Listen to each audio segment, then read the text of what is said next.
Good morning, everybody. So today, I hope you can see me. The sun is shining so beautifully. Look at the vines that are around me. I'm sitting on my front porch.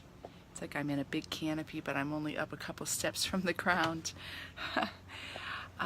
Today is a very powerful and inspirational feast day in the Christian tradition.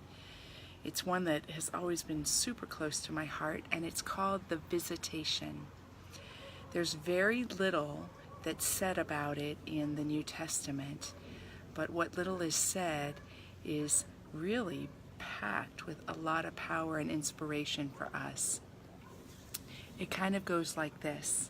So Mary, Mother Mary, is pregnant with Jesus, has been pregnant for a few months, and she decides to visit a cousin named Elizabeth. And Elizabeth is much older and believed that she could never get pregnant, and a miracle happened, and she is now pregnant at the same time with John the Baptist. So Mary, inspired by the joy of being pregnant and by the desire to support her older cousin, travels. And she travels across lands to greet Elizabeth. And the visitation itself is that poignant moment when Mary and Elizabeth see each other, and the babies leap in their wombs, and they are filled with spirit. And they greet each other with so much joy and so much sweetness. And as a response to that meeting, Mary utters something called the Magnificat. My soul magnifies the Lord. She is so filled and so full of expression. It's a very powerful passage in the Gospel of Luke. So if you get a chance, you can take a look after this Facebook Live. What really inspires me about that passage that I think is relevant for me and for all of us is that there's a model there about what our lives can be and what it means to live a life of inspiration. Wouldn't it be amazing if at each moment we were so pregnant with God, with Spirit, we were so pregnant that every encounter that we had was a meeting that inspired us, and not only inspired us, but inspired the one that we're meeting, whether that one is another human being like Elizabeth, whether that one is a moment in nature, whether that one is an encounter at our work. Whatever it might be, there is a poignancy and an invitation there. But it's not just about that moment of exaltation when we meet and we find reflected in the other the power of Spirit, and we utter something so full as, my soul magnifies the Lord. It also has some building blocks to it. So the first building block is the very fact of being pregnant. That asks the question, what can you or I do today that opens us up to a new pregnancy in the fullness of life? For me, that's being pregnant in spirit. For you, it might be a different language. What can open you up so that you're filled? And what's interesting is being pregnant is a very internal experience. While people may be able to relate to you if you're pregnant, they aren't experiencing your unique pregnancy. That's the gift that you have, this internal experience. So the first is that pregnancy. The second that goes into the visitation is that Mary, impelled by a desire to be close to her cousin who was also going through something so inspired and so unique, she travels, and she travels alone. Our path when we're pregnant in the fullness of life is a solitary journey. And if we think it's going to be anything other than that, then we displace our power and we displace our inspiration. Can you imagine back in that day and age, Mary, this young woman, saying, I'm just going to travel by myself across all these lands? It was very non-traditional. When we're inspired in a new way in that pregnancy, it will break us open into a non-traditional way.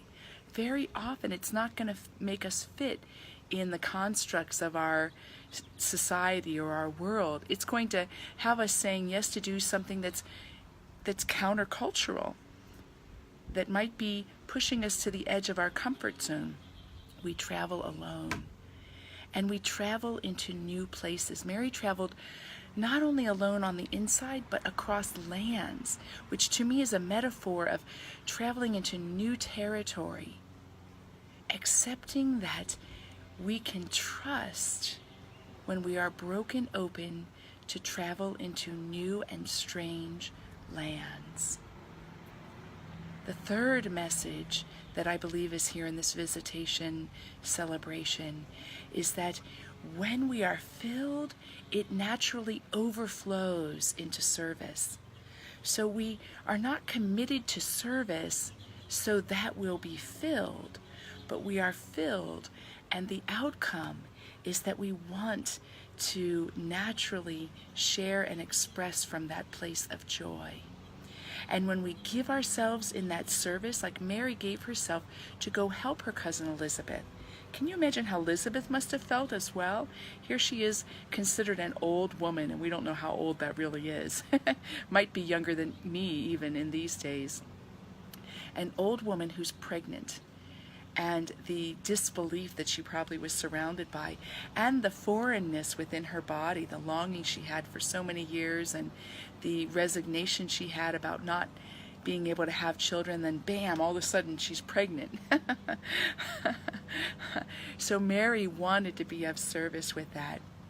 Yet both of them were experiencing an incredible miracle in their lives. And they inspired each other.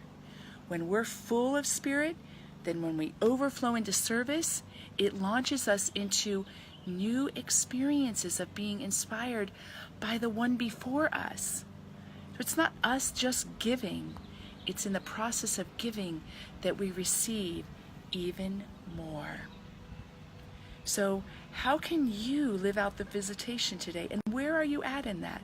Are you asking new questions about what it means to be pregnant in spirit? Are you so pregnant that right now you're traveling in solitary ways, breaking new paradigms in your own growth? Are you confident in your solitary journey?